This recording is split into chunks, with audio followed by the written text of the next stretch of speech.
Good morning सारे बच्चों।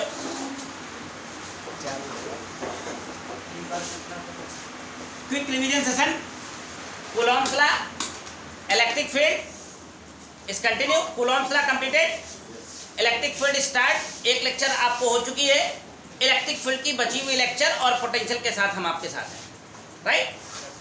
तो इलेक्ट्रिक फील्ड में जो कुछ बचा था, अगर पिछली क्लास आपने पढ़ी होगी तो उसमें मैंने दो डेरिवेशन दिए थे। बेसिकली पिछली क्लास में दो डेरिवेशन ही हाईलाइटेड थे। क्या था? Intensity of electric field due to dipole, वैद्युत द्विध्रुव के कारण वैद्युत क्षेत्र की तीव्रता, एक अच्छी स्थिति और एक वो सुपर हिट डेरिवेशन है। आपके पेपर में 4-5 मार्क्स का डेरिवेशन बनता है। चलिए, आज बहुत थोड़ा पार्ट बचा हुआ है, एक हेडिंग दो हेडिंग बची हुई है, उस पर काम करता हूं। एक हेडिंग बची है torque on dipole.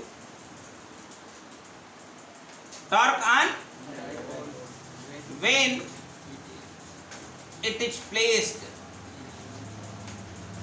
In uniform. अगर अंग्रेजी समझ ना रही हो तो हिंदी में बोल दूं। टॉर्क माने होता है बलाघूर्ण, ऑन डाइपोल मतलब वैद्युत द्विध्रुव पर लगने वाला बल आघूर्ण। जब इसे एक समान वैद्युत क्षेत्र में रखा गया हो, वैद्युत द्विध्रुव पर लगने वाला बल युग्म का आघूर्ण जब इसे एक समान वैद्युत क्षेत्र में रखा गया है। अभी बिल्कुल ऐसे जेन्युइन फिनोमेना है, कंसेप्चुअल थॉट है, 1 मिनट का डेरिवेशन है। और फिर अभी सभी बच्चे अपना अपना, जिनका इनका नंबर मेरे पास नहीं है, सब अपना व्हाट्सएप नंबर दे दें। तो जिनका नोट्स अगर पहले चैप्टर का कंप्लीट नहीं होगा तो मैं कंप्लीट नोट्स उनके व्हाट्सएप पर भेज देता हूं। आराम से उसे हैंड रिटन नोट्स है, उसे आप लिख डालिएगा। उसकी एक बढ़िया PDF जनरेट करके सबको भेज देता हूं एक साइड से।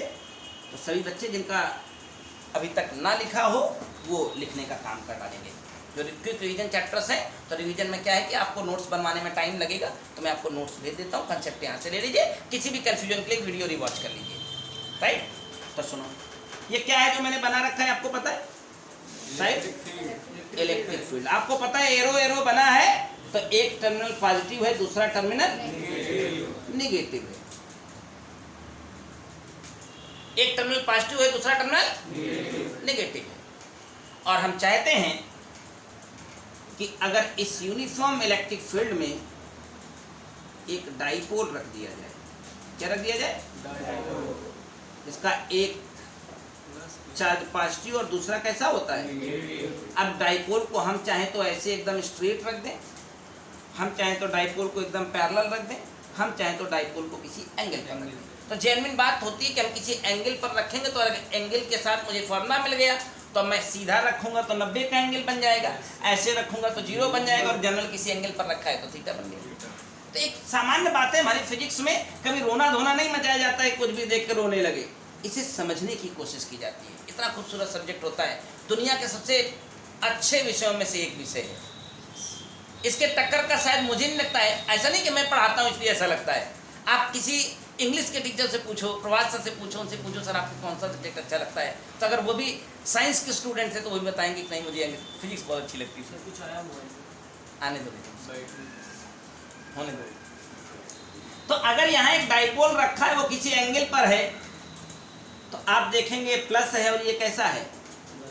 प्लस। प्लस में क्या लगेगा? और ये प्लस है और ये क्या है? प्लस। माइनस में क्या लगेगा?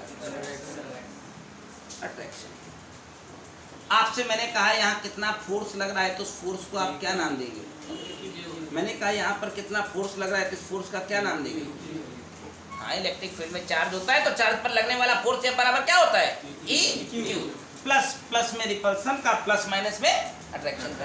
तो जितना बल उधर को लग रहा है, ठीक उतना बल इधर को लग रहा है। जब किसी वस्तु पर दो बराबर और विपरीत बल लगते हैं तो वह वस्तु घूर्णन करती है अथवा घूर्णन करने का प्रयास करती है, तो उस पर बल युग्म का आघूर्ण लगता है। कक्षा 9 में पढ़ाया जाता है बल युग्म का आघूर्ण। बल युग्म का आघूर्ण होता है कोई एक बल, कोई एक बल और दोनों बलों के बीच की लंबवत दूरी, दोनों बलों के बीच की लंबवत दूरी। आप एक छोटा सा काम करें, यहाँ से एक लंब डाल दें, तभी तो लंबवत दूरी मिलेगी। ये क्या लंबवत दूरी है दोनों बलों के बीच की? ये तो तिरछी है जो कितने एंगल पर है? थीटा। और जब ये डाइपोल था तो डाइपोल की स्टैंडर्ड लेंथ के बारे में लगातार आपको बता चुका हूं। इसे क्या लेते हैं आप? तो इसके बारे में क्या ख्याल है? डुअल। हाँ, अगर ये थीटा है तो इसके साथ वाली भुजा कास और सामने वाली साइन के साथ होती है। जेन्युइन कंसेप्ट ऑफ मैथमेटिक्स है। तो अगर ये 2l है तो अगर साथ वाली ये भुजा चाहिए होती तो 2l cos थीटा आती। इसका नाम क्या हो गया है? तो इन दोनों बलों के बीच में देखो अगर लंब डलवा दिया गया है तभी तो लंबवत दूरी कहलाएगी ये। तो बल गुणते लंबवत दूरी, बल गुणते वो लंबवत दूरी किसके बराबर हो गई है? आपको अभी भी पता लगा है कि F बराबर क्या है? और Q इंटू 2l की पहचान आपको होगी। भूल गए क्या? करें यस। भूल गए क्या Q इंटू 2l को? It is the electric dipole moment. Electric dipole वैद्युत द्विध्रुव आघूर्ण, इसका नाम P था। ये इलेक्ट्रिक फील्ड E है, PE। तो क्या आज से आपको एक बढ़िया खूबसूरत सा फार्मूला और मिल गया है? टाउ बराबर PE। हम आपको इलेक्ट्रिक डाइपोल मोमेंट की वैल्यू देंगे, हम आपको E का मान देंगे, हम आपको थीटा देंगे और आपसे पूछेंगे बताओ कितना क्या लगाओ। 5 सवाल पीछे पूरे मिलेंगे जिसमें PE और थीटा दिया रहेगा, आपसे बलाघूर्ण पूछता रहेगा। अब सुनो, अगर ये द्विध्रुव इस इलेक्ट्रिक फील्ड के साथ पैरेलल रखा हो तो थीटा 0 हो जाएगा। साइन 0 0 होता तो बलाघूर्ण कभी भी 0 हो जाएगा, नहीं हो जाएगा। अगर हमने एकदम ऐसे रख दिया है स्ट्रेट तो थीटा 90 हो जाएगा। साइन 90 की वैल्यू अधिकतम यानी 1 होती है। तो कई मौकों पर आपसे कहता है टाउ मैक्स बताओ, टाउ। तो आप ढूंढते रहते हैं यार इसका कौन सा फार्मूला है। इसका कोई फार्मूला नहीं है। उसको पता है साइन थीटा की अधिकतम वैल्यू 1 होती है। जब अगर 1 हो जाएगा तो किसके बराबर हो जाएगा? प्रैक्टिकल सी बात है, छोटी सी बात करनी है। हमारी फिजिक्स आपको रुलाती नहीं है, जबरदस्ती सिर पर बोझ ढोने को नहीं कहती है। एक एक स्टेप चलिए। हाँ, क्रमबद्ध सुव्यवस्थित सुसंगठित ज्ञान ही विज्ञान है। आपने क्रम तोड़ रखा है तो आप कहीं के नहीं है। एक दिन आते हैं, 2 दिन गोला मारते हैं, तीसरे दिन आते हैं, फिर 5 दिन गोला मारते हैं। ये करना हो तो इधर मत आना, ये तुम्हारे लिए नहीं बना है, ये जगह तुम्हारे लिए बनी नहीं है। क्रम से आओगे, रोज आओगे तो इतनी मेहनत मैं खुद करता हूँ कि तुमको तो ये आके रहेगा। बहुत सिंपल सा सिद्धांत है। हम बार बार कहते हैं मुझे खुद पर बहुत भरोसा है, तुम्हारे पर कम है।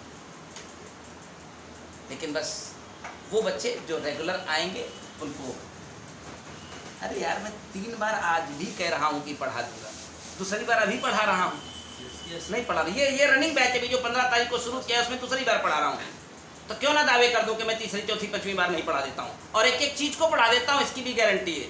और यही हमारी गुडविल है, सिंपल सी बात है। मास्टर तरसते रहते हैं कि एक बार सिलेबस पूरा होगा।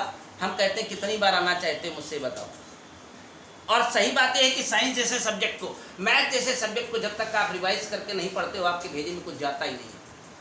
आपको आज मैंने पढ़ा दिया, आज आपको अच्छा लग रहा है, समझ भी आ गया, लेकिन कल ये याद नहीं रहेगा।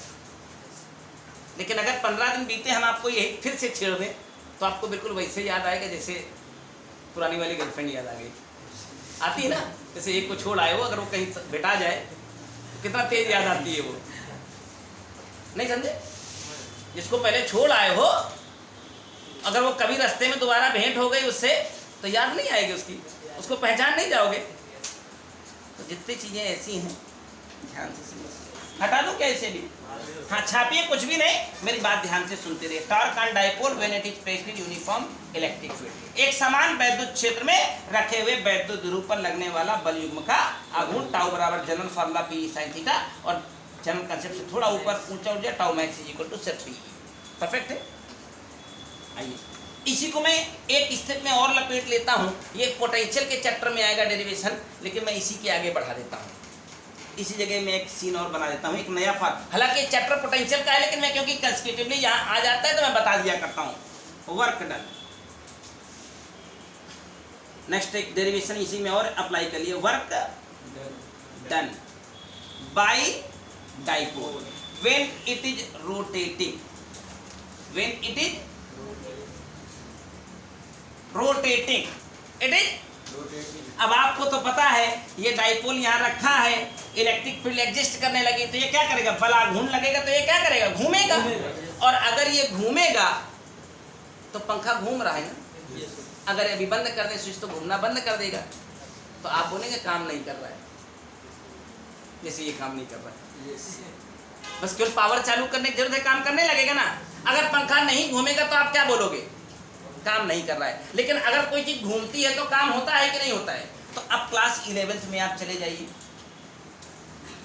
बलाघूर्ण का कार्य से बड़ा गहरा संबंध है। अब पता नहीं आपने कभी पढ़ा था कि नहीं, लेकिन ये है क्लास 11th में dw बराबर बलाघूर्ण और कार्य की विमा समान होती है, कभी भी देख लेना जाकर के। क्लास 11th में dw बराबर टाउ इंटू डी थीटा था। तो आज आपको कुछ याद ही नहीं है तो आप यहीं से आपका मिशन बंद हो जाएगा। और टाउ अभी ताजा है, किसके बराबर था, पीई। देखिए एक डेरिवेशन के प्लेटफॉर्म पर दूसरे डेरिवेशन का आधारशिला रख रहा हूँ। इसका प्लेटफॉर्म है, उसमें दूसरा डेरिवेशन जोड़ रहा हूँ। ये क्या हो गया, लिखा तो ऐसे। और हमारी फिजिक्स में तो नियम जैसा बन गया है, कैसे dw d theta dx sine, तो अगला एक्शन इंटीग्रेशन। देखिए अगर आप बायो के विद्यार्थी हैं या कमजोर मैथ के विद्यार्थी हैं तो आपको इससे रोज डर लगता है। मैं कहता हूँ एक बार इस डर को खत्म क्यों नहीं कर लेते हो। एक बार जिंदगी में आधा घंटे का समय देकर के इस डर को खत्म क्यों नहीं कर देते हो। क्यों डरते हो इससे। जब आप बड़ी बड़ी चीजें निपटा दिए हो तो ये इंटीग्रेशन कौन से खेत की मूली है। किसी को डरना नहीं चाहिए। मैं आज बताता हूँ आपको 2-4 फार्मूले ही तो याद करने हैं। जैसे हमने कहा कहीं ऐसे, ये देखो इंटीग्रेशन में चिड़िया बनी होगी ऐसी, इसी को इसी से पहचाना जाता है। और कहीं dw अकेले लिखा हो तो आपको तो पता ही होगा किसके बराबर हो जाता है। कहीं dv लिखा हो, कहीं ds लिखा हो, ये छोटा छोटा तो जन्म ही करते हैं। कहीं dt लिखा हो, कहीं एक झमेला आता है x की पावर n dx लिखा हो, तो इट बिकम ए फार्मूला। तो सिंपली एक छोटा सा फार्मूला याद करके जीवन को सरल क्यों नहीं बना लेते हो। x की पावर n+1 अपान n+1। ऐसे ही चिड़िया बैठी हो, लिखा हो साइन थीटा डी थीटा, तो घबराने बड़बड़ाने की जरूरत नहीं है। It is minus, it is minus. अब ये होता है तो होता है, बात खत्म। याद तो करना पड़ेगा ना। ए लाला थोड़ी चीजें याद कर लो यार। तो dw है, d थीटा है, टेक इंटीग्रेशन बोथ साइड करवाइएगा कि नहीं करवाइएगा। तो आप बताओ dw का इंटीग्रेशन क्या हो गया, बढ़िया। अब देखो थीटा की बिरादरी के ये दोनों नहीं है, जो बिरादरी के नहीं होते तो उनको बिरादरी से बाहर कर दिया जाता है, नहीं कर दिया जाता है। साइन थीटा का इंटीग्रेशन अभी सिद्धांत सर ने बताया माइनस, पक्का है। अब आपको पता है कि अगर अभी ऐसे पंखा रखा है तो ऐसे पकड़ा है तो इसको मैं ऐसे घुमा दूं तो कुछ डिग्री घूम जाएगा ना। तो अब ये एंगल कहीं लिमिट लेके जाएगा कि नहीं जाएगा, कहां से कहां तक, थीटा 1 से। तो आपको तो लिमिट खोलना करना सिखाया गया हो तो आज पूरा कर लीजिए। लिमिट कहां से कहां जा रही है, थीटा 1 से। तो p e as a constant हो गया। यहाँ अपर लिमिट क्या हो गई, अपर लिमिट में थीटा की जगह थीटा 2 और माइनस करके होता है लोअर लिमिट। यहाँ माइनस पहले से लगा है तो माइनस माइनस प्लस नहीं बन जाएगा। ये लिमिट खोलने का तरीका होता है, इस थीटा की जगह पहले अपर लिमिट और माइनस करके लोअर लिमिट। तो थीटा की जगह अपर किया तो थीटा 2 हो गया और माइनस करके होता है, यहाँ माइनस पहले से बना है तो क्या बन गया। ये वो महान फार्मूला एक और डेरिवेशन के साथ एक डेरिवेशन फ्री में मिल गया, जो मैं बाद में लंबा करके बताता। आज वो छोटा हो गया, एक के साथ एक फ्री हो गया, नहीं हो गया, 2 डेरिवेशन एक साथ हो गए। एक डेरिवेशन पहला वाला हिस्सा था टॉर्क ऑन डाइपोल, वैद्युत ध्रुव पर लगने वाला बल युग्म का आघूर्ण, और दूसरा हिस्सा है वैद्युत ध्रुव को वैद्युत क्षेत्र में रखकर घुमाने में किया गया।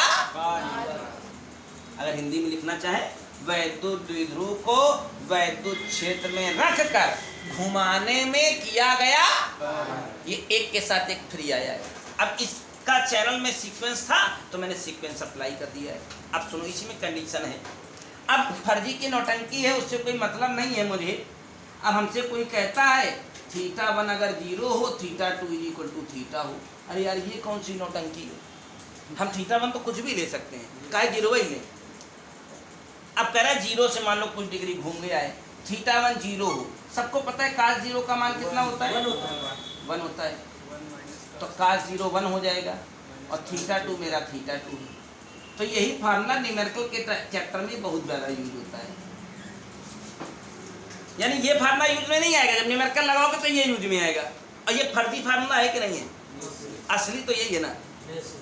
लेकिन आपसे न्यूमेरिकल कैसे करेगा? बोलेगा एक वैद्युत द्विध्रुव, इसका द्विध्रुव आघूर्ण फलाने है, दे देगा। एक ढेकानी इलेक्ट्रिक फील्ड में बैठा है, उसकी भी वैल्यू दे देगा। बोला 60 डिग्री घुमाया है। अब ये नहीं बताएगा 0 से 60 घुमाया है, 30 से 60 घुमाया है, बोलेगा केवल 60 घुमाया है, केवल 60। अब अगर 60 डिग्री घुमाया है तो इसका मतलब बाय डिफॉल्ट आपने पाया है कि 0 से 60 घुमाया है, 0 से 60। और नहीं तो स्पेसिफाई करेगा कि 30 से 60 घुमाया है, 30 से, तो θ1 को 30 करना, θ2 को 60 करना। और जब केवल कह दे 60 डिग्री घुमाया है तो θ1 बाय डिफॉल्ट 0 हो गया। अगर स्पेसिफिकेशन कर दे कि इतने से इतने घुमाया है तो ये असली है, और जब कह दे इतने डिग्री अकेले घुमाया है तो ये असली। उम्मीद करता हूँ समझ गए होंगे। ये यूजफुल फार्मूला होगा आपके लिए। W = Pe1 - cos। Electric field में इलेक्ट्रिक पोटेंशियल का एक डेरिवेशन मैंने अप्लाई कर दिया है। अब इलेक्ट्रिक फील्ड का बिल्कुल लास्ट वन कंसेप्ट दे रहा हूं आपको, properties of electric line of force. वैद्युत बल रेखाएं और इनके गुण। वैद्युत बल रेखाएं और इनके गुण। कोई बताएगा क्या? What are electric line of force?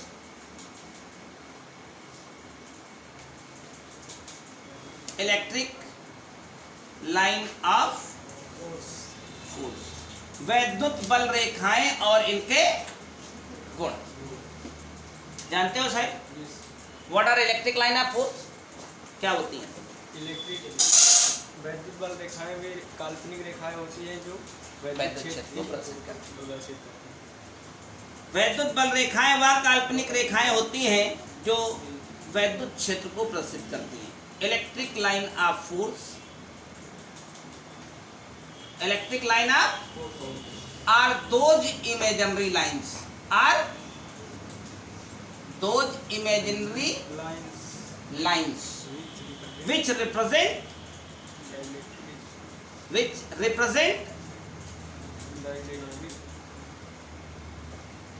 the electric field, the electric field कर लेना।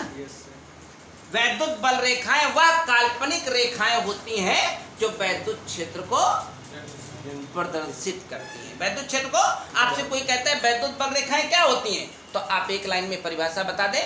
वैद्युत बल रेखाएं वह काल्पनिक रेखाएं होती हैं जो वैद्युत क्षेत्र को प्रदर्शित करती हैं।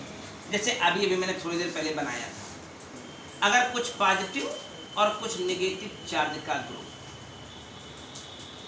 आपस में कुछ दूरी पर हम रख दें तो यहाँ वैद्युत क्षेत्र उत्पन्न हो जाता है। तो वैद्युत क्षेत्र को प्रदर्शित करने के लिए हम क्या बनाते हैं? ऐसी खड़ी खड़ी रेखाएं। ये होती नहीं है कहीं, ये सब काल्पनिक होती है। तो इसीलिए कहा गया वैद्युत बल रेखाएं वह काल्पनिक रेखाएं हैं जो वैद्युत क्षेत्र को। एक नंबर का मामला हो गया। आपसे कोई पूछता है वैद्युत बल रेखाएं क्या है, तो क्या बताइएगा? वैद्युत बल रेखाएं वह काल्पनिक रेखाएं हैं जो वैद्युत क्षेत्र को। अब आपसे सवाल को जब 2 नंबर में बना दिया जाएगा तो कहेगा इनके 2 गुण लिखिए, इनके 2 गुण लिखिए। Properties of electric line of. तो वैद्युत बल रेखाओं के बारे में कहा गया कि वैद्युत बल रेखाएं हमेशा पॉजिटिव से ओरिजिनेट होती हैं, नेगेटिव पर जाके टर्मिनेट होती हैं। वैद्युत बल रेखाएं पॉजिटिव से निकलती हैं और नेगेटिव पर जाकर के समाप्त। ये सबसे पहला गुण माना गया इनका, right. Electric line of force always originate from positive charge and terminate on negative charge. वैद्युत बल रेखाएं हमेशा पॉजिटिव धन आवेश से निकलती हैं और ऋण आवेश पर जाकर के समाप्त होती हैं। अब चाहे इनको हिंदी लिख लो चाहे अंग्रेजी लिख लो, कोई ओवरडोज तो हो नहीं जाएगा। अब हिंदी में लिखोगे तो वैद्युत बल रेखाएं पॉजिटिव से निकलती हैं, धन आवेश से निकलती हैं, ऋण आवेश पर जाकर। दूसरी प्रॉपर्टी क्या है अंग्रेजी में बोलो तो, electric line of force always originate from positive charge and terminate on. दूसरी प्रॉपर्टी है एक दूसरे को, वैद्युत बल रेखाएं एक दूसरे को कभी नहीं काटती। वो काट नहीं खाती हैं, काटती नहीं, एक दूसरे को कभी नहीं काटती। वो वाला काटना नहीं है, ये वाला काटना है। वैद्युत बल रेखाएं एक दूसरे को, कुछ लोग कहते हैं क्या काट भी लेती हैं क्या, तो वैद्युत बल रेखाएं काटती नहीं है, समझ रहे? एक दूसरे को तो कतई नहीं काटती है, तुमको काट सकती है। वैद्युत बल रेखाएं एक दूसरे को। अब ये सवाल 2 नंबर में अक्सर आता है कि वैद्युत बल रेखाएं क्या होती हैं, इनके 2 गुण लिखिए। तो क्या तुम्हें याद नहीं हो गया? जब तुम जमाना हो जाएगा, जब गुजर जाएगा तब याद करोगे। ऐसा कुछ तो कोई प्लान बना के तो नहीं आए हो कि अभी लिख लें बाद में याद करेंगे। अब ऐसा कोई टाइम भी तुम्हारे पास नहीं है कि नहीं अभी लिखते जाओ बाद में इकट्ठा करते जाओ। वैसे भी तुमको मैं 130 पेज का नोट्स बनवाने वाला हूँ, और फिर मैं बार बार दावा करता हूँ कि 130 पेज का नोट्स तो पूरे सिलेबस का होगा। वो आपके बोर्ड एग्जामिनेशन में आए हुए हर थ्योरेटिकल सवाल की गारंटी होगी। बाकी तो मैं तुम्हें बता चुका हूँ, न्यूमेरिकल तुम्हारी दक्षता से तुमको लगाने, नहीं लगाओगे तो फिर परिणाम भुगतोगे, उसकी चिंता फिर मत करो। 40 नंबर का न्यूमेरिकल आएगा, मैं रोज तुमको अलर्ट कराऊंगा इस बात। 70 नंबर के पेपर में 40 नंबर का न्यूमेरिकल, 30 नंबर की थ्योरी। तो थ्योरी की गारंटी तो ले लीजिए मेरे से कि मैं तुमको मार के पीट के कैसे भी करके याद करवा दूँ। लेकिन न्यूमेरिकल तो दोस्त अब याद नहीं कराए जा सकते ना। न्यूमेरिकल तो लगाए जाएंगे, प्रैक्टिस होगी तो 200-200 सवाल, 250-250 सवाल हैं, क्यों साहिब? आगे के 10 चैप्टर में इससे कम में मामला नहीं निपटता है। तो अगर आपको 200 सवाल लगाने को मैं कह रहा हूँ, ईमानदारी से 100 भी लगाओगे तो भी आप उस लेवल से बहुत ऊंचे चले जाओगे जो आपके एग्जामिनेशन में होगा है। लेकिन आप ईमानदारी से प्रैक्टिस नहीं करोगे और सोचोगे कि यार हम ऐसे लगा लेंगे, आ जाएगा तो फिर वहाँ देखा जाएगा, तो वहाँ सिर्फ देखेंगे, आएगा नहीं। अगर आ गया वहाँ तो सिर्फ आएगा और सिर्फ आप वहाँ देखेंगे। जैसे भी आप कहें आएगा तो फिर देखेंगे, कहाँ देखोगे तुम? तो इसलिए अपनी ड्यूटी आज से निभाना शुरू करो। सवाल है तो लगाना शुरू करो। आपको तो पता है जब मैं चैप्टर पढ़ाता हूँ तो एक एक सवाल आपको लगा के दिखाता हूँ।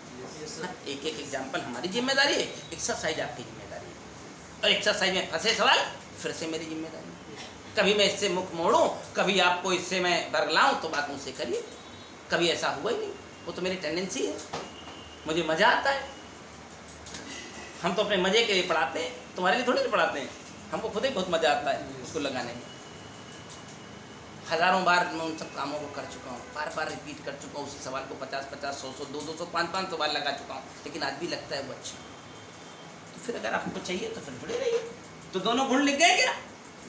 अरे लिख लेना यार, सुन तो लिया कि नहीं? पॉजिटिव से ओरिजिनेट होती है, नेगेटिव पर जाकर टर्मिनेट होते हैं, एक दूसरे को कभी नहीं काटती, एक दूसरे को कभी नहीं काटती। ये चैप्टर खत्म हो गया, इलेक्ट्रिक फील्ड फिनिश हो गया। अब यहीं से शुरू करते हैं एक खूबसूरत सा चैप्टर, इलेक्ट्रिक पोटेंशियल, वैद्युत विभव। इनमें कोई एक्सक्यूज नहीं है। मैं फिर कहता हूँ कि थ्योरी के लिए एक्सक्यूज मैं आपको कभी कर ही नहीं सकता। मैं उसके लिए मैं आपको माफ भी नहीं करूँगा। मैंने आपका टेस्ट लिया, आपने थ्योरी में अगर गड़बड़ सड़बड़ की तो मैं बेभाव मारूंगा, ध्यान रखना, बिना गिनती का मारूंगा और एवरीवन को मारूंगा।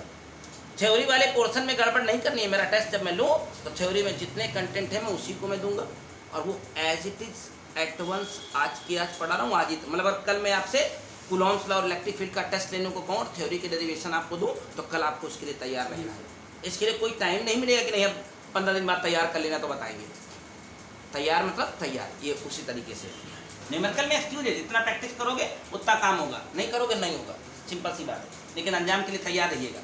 40 का न्यूमेरिकल आता है, नहीं लगाएंगे तो फिर नहीं लगा पाएंगे, लिख लेना। इलेक्ट्रिक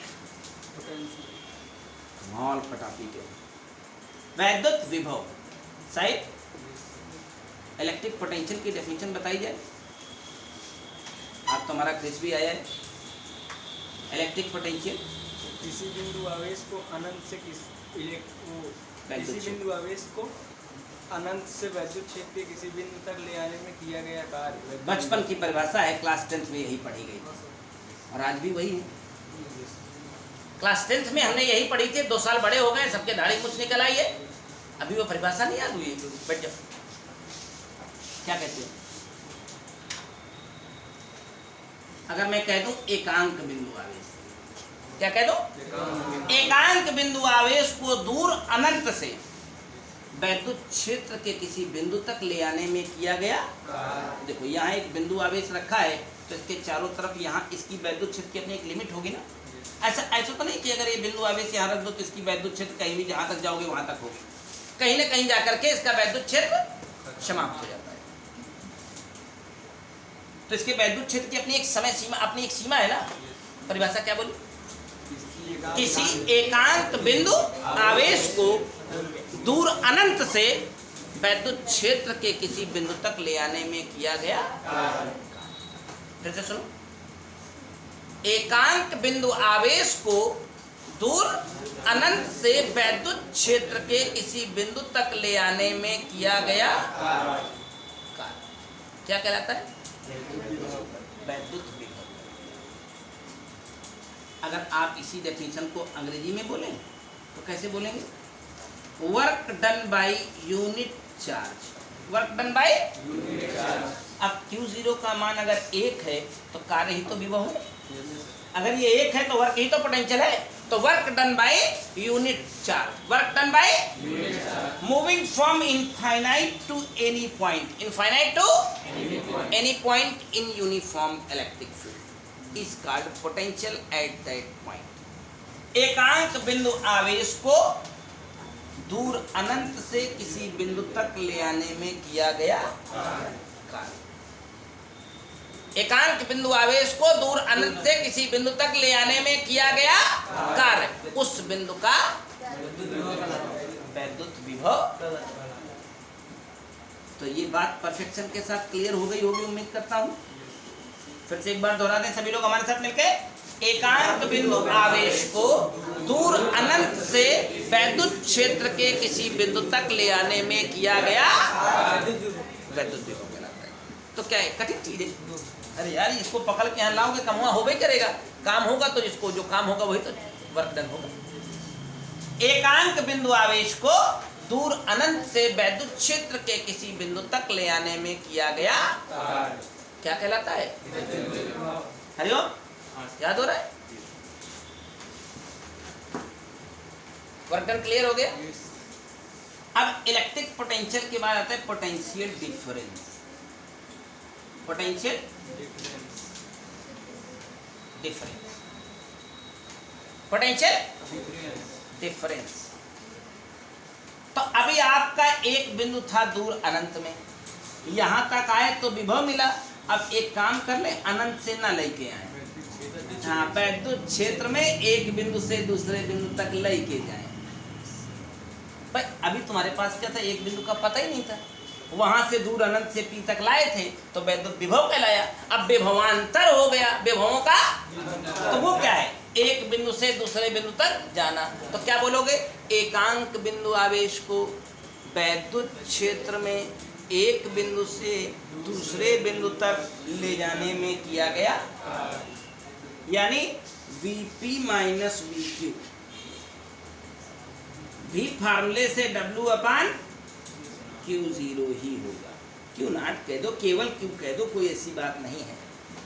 तो वैद्युत विभव और वैद्युत विभवांतर का मतलब समझ में आ गया। अब भाई उसमें अंतर विभव अकेले क्यों आया? क्योंकि Q का पता ही नहीं था। एक बिंदु का पता नहीं था, दूर अनंत से ला रहे थे, इसमें दोनों पता है। तो दोनों के लिए सेम फार्मूला है, डेफिनेशन में थोड़ा सा फर्क है। डेफिनेशन दोनों की एक बार डीपली क्लियर हो गई है। कैसे? एकांक बिंदु आवेश को दूर अनंत से वैद्युत क्षेत्र के किसी बिंदु तक ले आने में किया गया कार्य वैद्युत विभव कहलाता है। और विभवांतर क्या होता है? एकांक बिंदु आवेश को वैद्युत क्षेत्र के एक बिंदु से, किया गया कार्य वैद्युत विभवांतर विभवों का अंतर। That's all? तो वैद्युत विभव और वैद्युत विभवांतर क्लास 10 की एग्जैक्टली डेफिनेशन यही थी, आज भी ये वही है, इसमें कोई परिवर्तन नहीं हुआ है। आइए हमारे साथ नई सीन के साथ आपको कैरी करता हूँ, बहुत शानदार सा कंसेप्ट आपको बताता हूँ जो इस चैप्टर की बैकबोन है। ये जो बताने जा रहा हूँ ये पूरा चैप्टर का न्यूमेरिकल इसी एक फॉर्मूले से लगेगा जो बताने जा रहा हूँ। पोटेंशियल ड्यू टू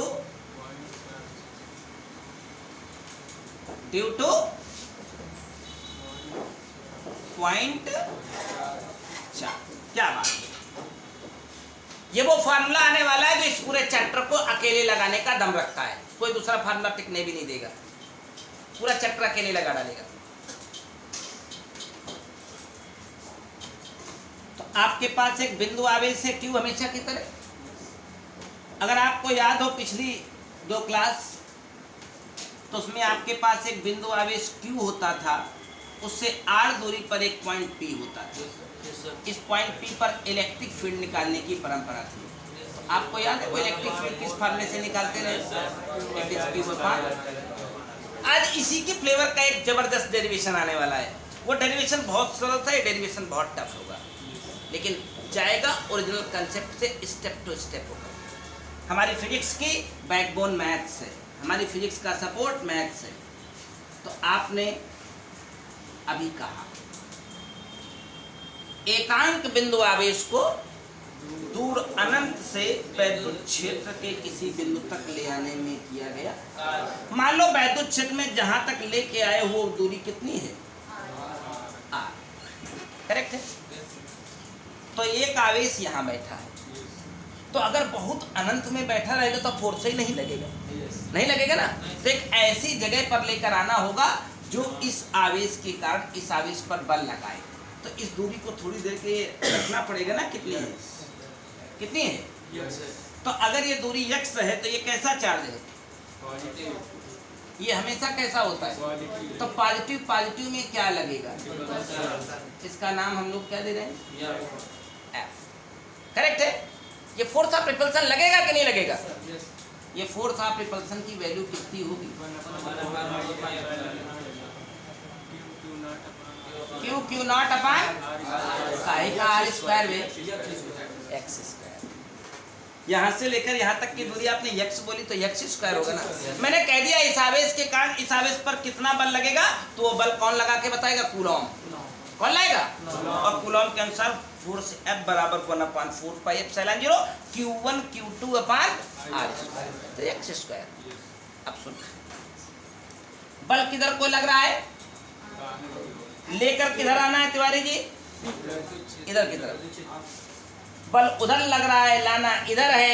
और आपने कभी सुना होगा हमारी फिजिक्स में, जब किसी बॉडी पर का डिस्प्लेसमेंट फोर्स के अगेंस्ट होता है, जब किसी वस्तु का विस्थापन बल के विपरीत होता है तो वर्क डन निगेटिव होता है। वर्क डन, अरे W बराबर Fs cos थीटा है, थीटा 180 हो गया, है ना। और प्रैक्टिकल बात भी है, मैं तो चर्चा किया करता हूँ इस मौके पर आपके साथ। यादव जी, भैंसे घर में 6 हो। भैंस के 2 प्रकार के बच्चे होते हैं, एक मेल बच्चा होता है, फीमेल बच्चा होता है। जो मेल बच्चा होता है उसको पड़वा कहते हैं। उसको कभी रस्सी से पकड़ के खींचे हो? आगे को खींचे हो ना। नेगेटिव वर्णन का सबसे बड़ा एग्जाम्पल वही है।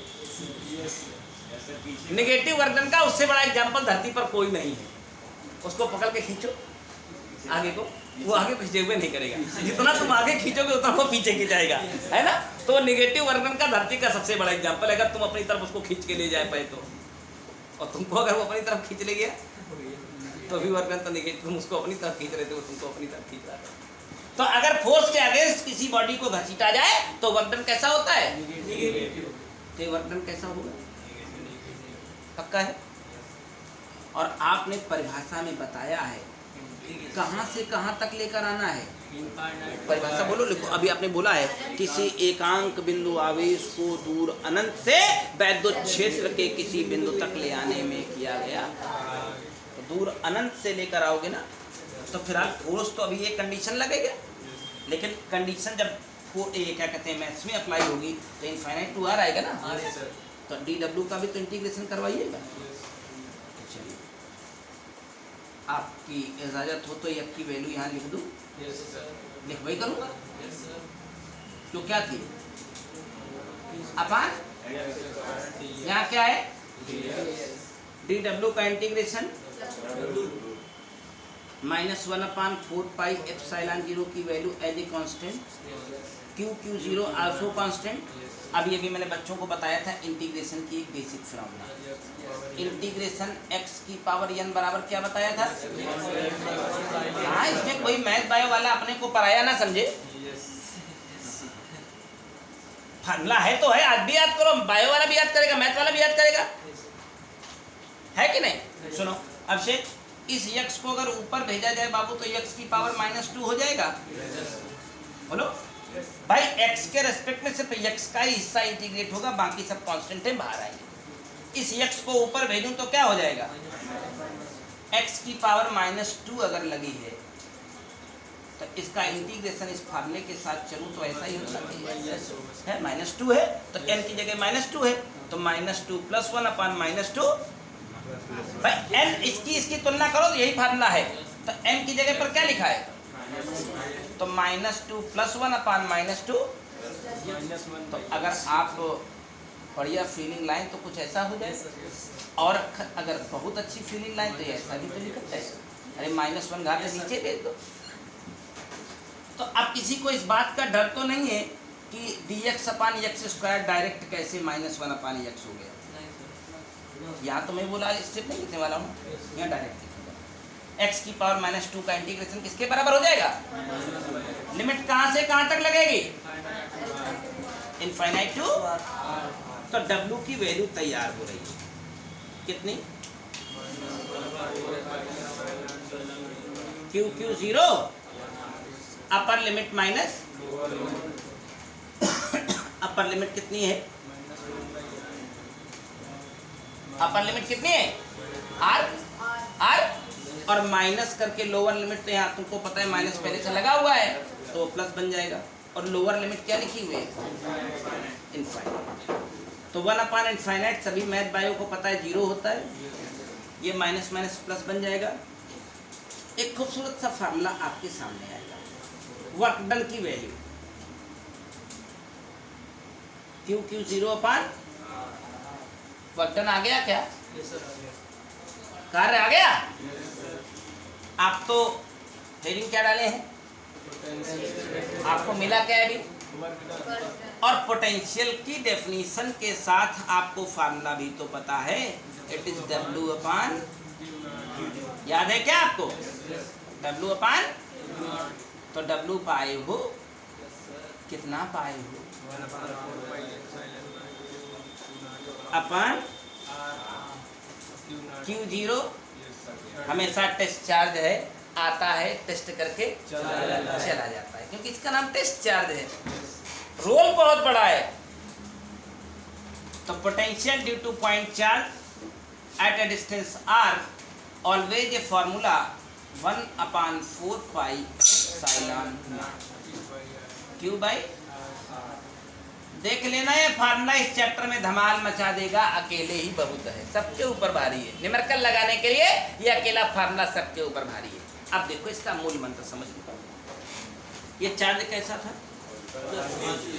तो इस चार्ज के कारण यहाँ पर जो पोटेंशियल यानी वोल्टेज पैदा हुआ वो देखो कैसा आया है। एक बात बता दो, अगर यह चार्ज निगेटिव होता और इससे r दूरी पर ये वोल्टेज चाहते हैं तो यही वैल्यू निगेटिव में आती है, यानी चार्ज पॉजिटिव है तो पॉजिटिव वोल्टेज पैदा होगा, चार्ज नेगेटिव है तो नेगेटिव वोल्टेज पैदा होगा, और वोल्टेज में डायरेक्शन का कोई रोल नहीं। यानी कूलॉम्स लॉ और इलेक्ट्रिक फील्ड जब हम आपको लगवा रहे थे तो आपको बहुत उलझने देता था, इसकी इधर डायरेक्शन होगी, उसकी उधर डायरेक्शन होगी, इसको ऐसे देख लो, उसको ऐसे देख लो, इस झंझट से आप जन्म जन्म के लिए मुक्त हो गए। अब जब पोटेंशियल लगाएंगे तो केवल आपको चार्ज का साइन देखना है और उससे वो डिस्टेंस देखनी है जहाँ पोटेंशियल आपको चाहिए। पॉजिटिव चार्ज होगा तो पॉजिटिव वोल्टेज पैदा होगा, नेगेटिव चार्ज होगा तो ये डेरिवेशन पूरा हो गया। इसका रिटन कंटेंट हम आपको दे देंगे, छापने का जरूरत नहीं है। वैसे बाद में अभी यूट्यूब पर वीडियो अपलोड करके सबको दे दूंगा, देख देख कर दोबारा वीडियो रिवॉच करना। मैं आपके सामने लाइव रहूँगा और उसको देख करके अपना डेरिवेशन भी तो कर सकते हैं, लेकिन डेरिवेशन में कंटेंट क्या लिखना है फिर मैं आपको दे दूंगा, तो उससे थोड़ी सहूलियत हो जाएगी। करेक्ट है? ये डेरिवेशन समझ में आ गया। मैं चाहता हूँ कि एक डेरिवेशन हुआ है तो इस शगुन के मौके पर एक न्यूमेरिकल हो जाए। नहीं समझे? शगुन पूरा नहीं होगा उसके बिना, एक न्यूमेरिकल जरूर हो जाए।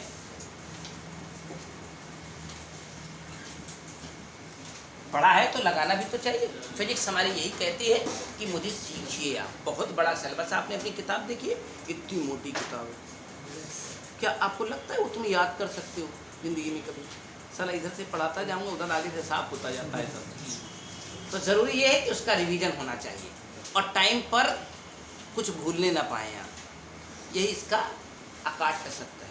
और जिसने ये फॉलो कर लिया वो आगे बढ़ेगा। जिसको लगता है यार पढ़ना बोझ है तो हम तो कहते हैं यार क्यों आते हो यार, क्या बताओ। अगर आपको पढ़ाई बोझ लगती हो सचान सर आपके लिए नहीं बनेगी। यार कोचिंग वाले बुला बुला के बैठा रहे, कह रहे फ्री में पढ़ो। कसम से बता रहा हूँ, इस समय इतनी गंद फैला दी सालों ने कि पूछो मत। कह रहे फ्री में पढ़ो, आओ बैठो। लेकिन 2 महीने बाद अभी तक वही काम कर रहे हैं। पिछले 5 महीने से जितनी ऑनलाइन क्लास चल रही, जो भी फ्री में चल रही है, अभी तक एक चैप्टर की क्वेरी क्लियर नहीं कर पाए। किसी दिन बनता है भाई, फ्री में करेगा तो क्या करेगा। आज बना दिया, बहुत बौका लिया, आज मैराथन है। दूसरे दिन किसी का थन नहीं, सब मैराथन हो गई। हाँ 2 दिन सुबह करेंगे भाई, उनको उद्देश्य नहीं है ना कोई। और अभी भी वही फैला रखा है, चलो 15 तारीख से खोलेंगे, आओ फ्री पढ़ो। और जब तुम नवंबर में पहुंचोगे तुमसे पैसा मांगेंगे, तब तुम क्या करोगे? अब फंस गए ना, फंस गए ना। 1.5 महीने में तुमको एक चैप्टर पढ़ाएंगे और नवंबर में जाके तुमसे पैसा मांगेंगे। पहले बोलेंगे फ्री में आके पढ़ो। अब तुम कहीं के नहीं रह जाओगे। जब अब भाई नवंबर आके खड़ा हो गए, दिसंबर शुरू हो गया, एक चैप्टर पढ़ाए हैं, दूसरी कोचिंग जा नहीं सकते क्योंकि वहाँ सिलेबस आगे बढ़ गया होगा। जिसने पैसा लेकर जिम्मेदारी ली होगी वो तुम्हारा सिलेबस आगे बढ़ा चुका होगा। अब उसने क्या किया होगा? उसने क्या किया होगा अभी तक? नो एनी स्टेप, कोई स्टेप आगे नहीं गया होगा।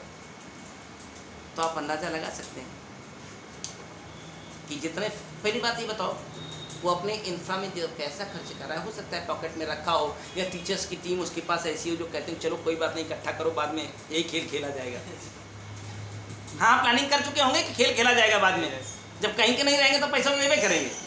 अभी इकट्ठा करो, 100, 200, 300 इकट्ठा कर लेंगे। वैसे 30 भी नहीं आते, फ्री के नाम पर 300 आ जाएंगे। बाद में फंसा करके बाद में बोल देंगे नवंबर में पैसा दो। और वो कहाँ जाएंगे? देंगे ना कुछ ले आके। ये भी ध्यान रखिएगा, दिमाग में रखिएगा, क्योंकि वो सामान्य परिस्थितियाँ नहीं रही जो हर साल हुआ करती थी। तो ये भी होगा तो दिमाग में रखे रहिएगा। अलर्ट करे दे रहा हूँ, इसीलिए ऑन वीडियो ऑन लाइव हूँ। यूट्यूब पर एक कंटेंट चला जाएगा, देखना तमामों को बहुत बुरा लग जाएगा। एक डेरिवेशन के साथ एक न्यूमेरिकल।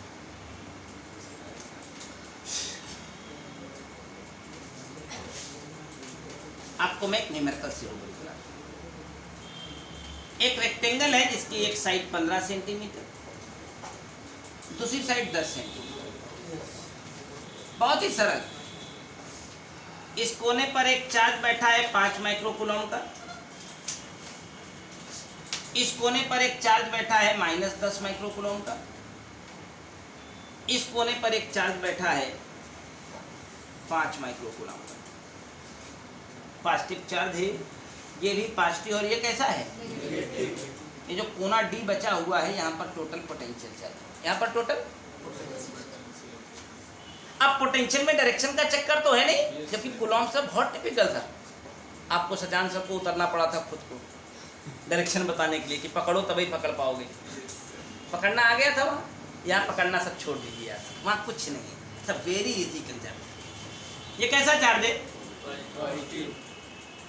इस पॉजिटिव चार्ज के कारण यहाँ पर एक वोल्टेज पैदा होगा, उसका नाम क्या दे रहे हैं आप? इससे कैसा पैदा होगा? V1 और V1 की वैल्यू 1/4πε0 जो डायरेक्ट लिखनी है।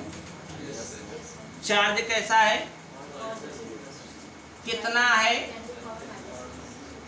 बस मुझे चाहत रह गई है इस डिस्टेंस की। क्या आपको पता है कितनी होगी? कोई बात नहीं, तो गड़बड़ लिख लो ना, कोई तकलीफ है क्या? 15 का स्क्वायर 225, 10 का स्क्वायर 100, 225 और 100 जोड़ा तो कितना हो गया? √300। 10 की घात सेंटीमीटर नहीं बनवाइएगा, क्योंकि फार्मूले में सिर्फ Q/R होता है, R का स्क्वायर नहीं होता है। अब पता चला चक्कर आ रहा है कि √325 कैसे निकालेंगे? ये भाई साहब 324 18 का होता है। 324 किसका होता है? 18 लिखते क्यों नहीं? काहे पॉइंट बन गए? एक ही तो बड़ा है, .1 नहीं होगा, चल चेक कर लो। 18.1 हो ही नहीं सकता है, केवल 18। 324 है ना, V1 आ गया। इसी जगह पर एक और वोल्टेज पैदा होगा, किसके कारण? कैसा चार्ज है वो, पोटेंशियल कैसा होगा? आंख बंद करे रखिए इस कहानी के लिए। ये दूरी कितनी है? सेंटी है ना, प्यार से बैठा दो, वैल्यू आ गई। इस चार्ज के कारण भी यहाँ पर एक वोल्टेज पैदा होगा। क्या नाम दे रहे हैं? ये इतना सरल है कि डायरेक्शन जैसी भयानक चीज से आप मुक्त हो गए।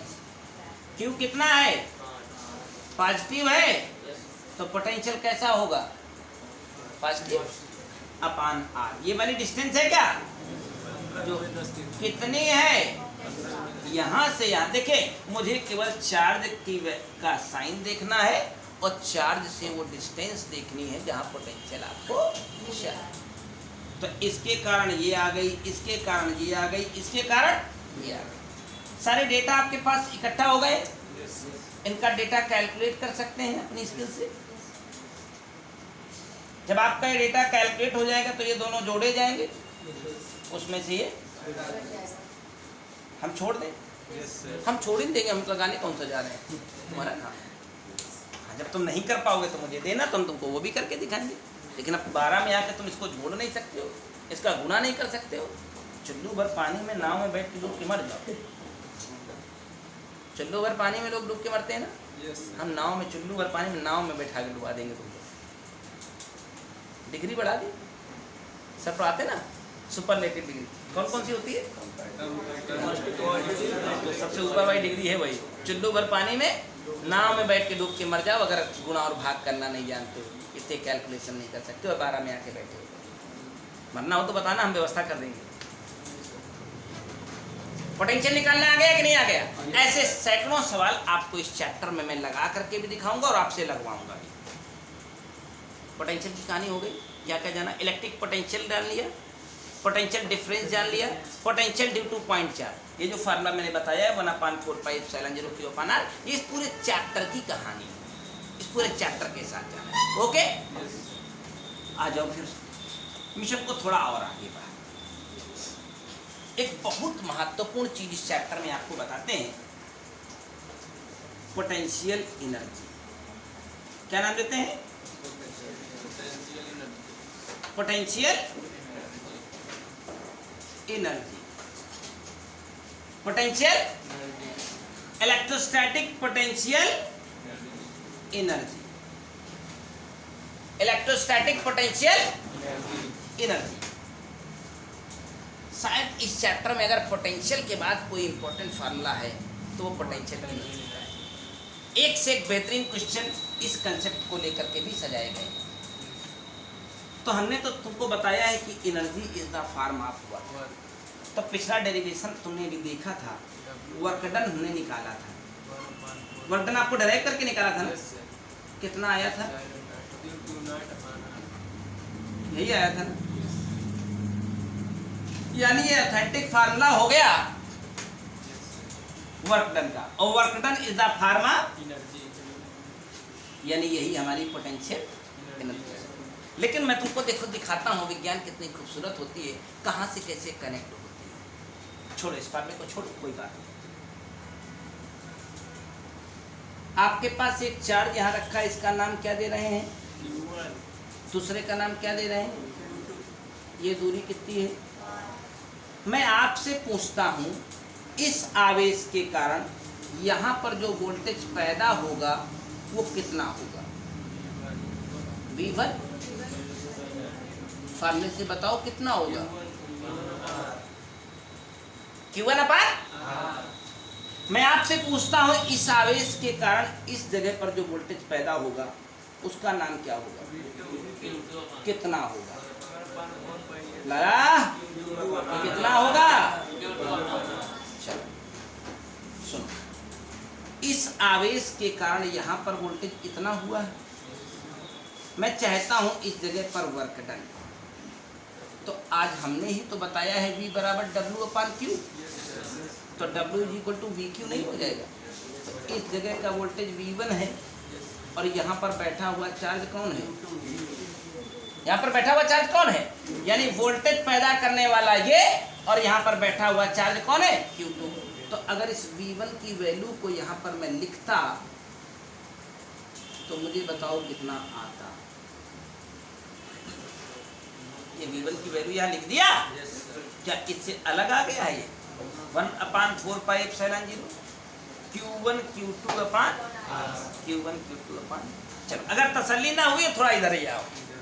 इस आवेश के कारण यहाँ पर कितना वोल्टेज पैदा हुआ था? Q2/R आया था ना? अब मैं आपसे पूछता हूँ, यहाँ पर कितना वर्क डन होगा? तो आप बोलेंगे ना V2 × Q1। V2 यहाँ पर जो वोल्टेज है वो V2 है, चार्ज का नाम क्या है? तो जरा V2 की वैल्यू बताओ, अभी ऊपर निकाल के बैठे हो क्या? इट इज Q2/R, साथ में क्या इसमें कोई अंतर है? ये वो फार्मूला है जो इस चैप्टर की आधी तकदीर है।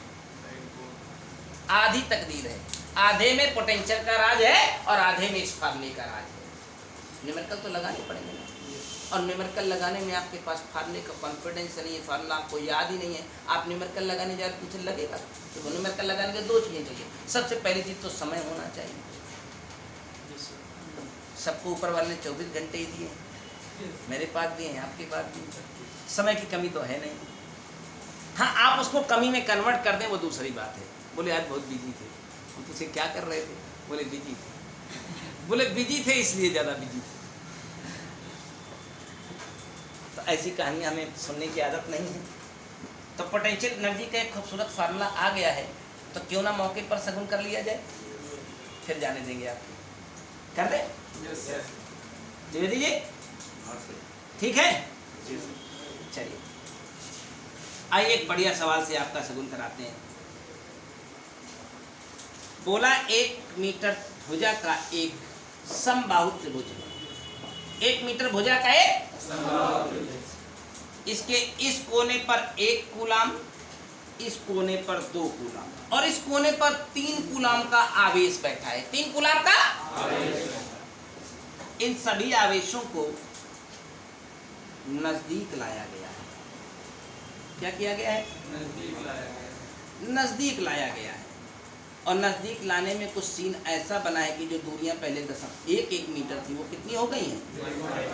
0.5 मीटर। बाकी सब 1 2 3। बताओ ऐसा करने में कितना काम करना पड़ा? ऐसा करने में कितना? तुम्हें चक्कर आ जाएगा एक काम निकालते निकालते। लेकिन अगर तुम्हारी कंसेप्ट उम्दा है तो बस 3 लाइन और 15 सेकंड का वक्त लगेगा। अभी तुमको समझ नहीं आ रहा होगा ये क्या हो रहा है, लेकिन ये सवाल सिर्फ 3 लाइन और 15 सेकंड का है। तुमको पता है कि जब ये आवेश यहाँ यहाँ यहाँ बैठा है तो 3 एनर्जी सिस्टम बन रहे हैं। एनर्जी सिस्टम के लिए Q1 Q2/R, Q1 Q2/R, क्या 3 एनर्जी सिस्टम बन रहे हैं? तो हम U इनिशियल निकाल लेंगे। क्या निकाल लेंगे? प्रारंभिक ऊर्जा। सब में 1/4πε0 आएगा, जो किसके बराबर होगा? 9 × 2 की घात 9। Q1 Q2, Q1 1 × 2 2 होगा, अपान R कितना? ये दूरी। यहाँ भी एक एनर्जी सिस्टम हो रहा है, फिर से क्या लगाएंगे 1/4 पाई एप्सिलॉन 0, ये मान होता है Q1 Q2, 3 दूनी 6। फिर तीसरा भी एक एनर्जी सिस्टम है Q1 Q2 अपान, ठीक है ना। 9 × 10⁻9 सब में कॉमन है क्या? पहले भी ले सकते थे। 6 3 9 1 2 11, बढ़िया हो गया। 99 × 10⁻9 जूल, 10⁻9। अब सुनो, कुछ हुआ नहीं है, ये सब नजदीक आ गए, ये सब, तो ये सब कुछ वही रहेगा जो दूरी है वो 0.5 यानी सीधा इशारा है कि जब दूरी आधी हो जाएगी तो ऊर्जा डबल हो जाएगी। दूरी आधी हो जाएगी तो ऊर्जा, और क्या, यहाँ आप 1/2 करोगे, यहाँ भी 1/2, 0.5 1/2, यहाँ भी 1/2 करोगे, तो जो कुछ आया था पहले उसी का जस्ट हल करके दिखा दो। तबीयत खराब हो रही हो तो final is equal to 1/4 pi epsilon 0 सब में आने वाला है, नहीं आने वाला है, बाहर बैठा दो यार। Q1 Q2 1 दूनी 2 अपान 0.5, अपान कितना है प्लस Q1 Q2 6, दूरी कितनी है Q1 Q2 3 है, दूरी कितनी है, कुछ कहना है क्या? 9 × 10⁻⁴ 6 3 9 2, नीचे क्या है 0.5, नीचे क्या है 0.5 को गणित के लोग 1/2 कहते हैं, 2 तो ऊपर चला जाएगा ना, तो 11 नहीं 99 तो अबव है, 10⁻9 भी है, साथ में क्या है, तो इसका दुगना हो गया क्या? ऊर्जा में परिवर्तन हो गया क्या? हमारी विज्ञान कहती है ऊर्जा में परिवर्तन ही किया गया कार्य होता है, ऊर्जा में परिवर्तन ही किया गया। और किसी को बिलीव ना आता हो तो वर्क एनर्जी थ्योरम मेरे से प्रूफ करवा लें। किसी को बिलीव ना आता हो कि ऊर्जा में परिवर्तन किया गया कार्य होता है तो 15 सेकंड का वक्त लीजिए। आपकी एक वस्तु थी जिसका द्रव्यमान अभी फिलहाल वो U1 से चल रही थी, 1 लात आपने उसको मार दी तो बड़ी थोड़ी ना हो जाएगी, वेग बड़ा हो जाएगा।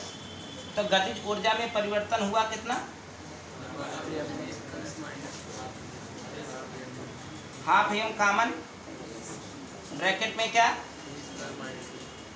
विज्ञान कहती है v² - u² किसके बराबर?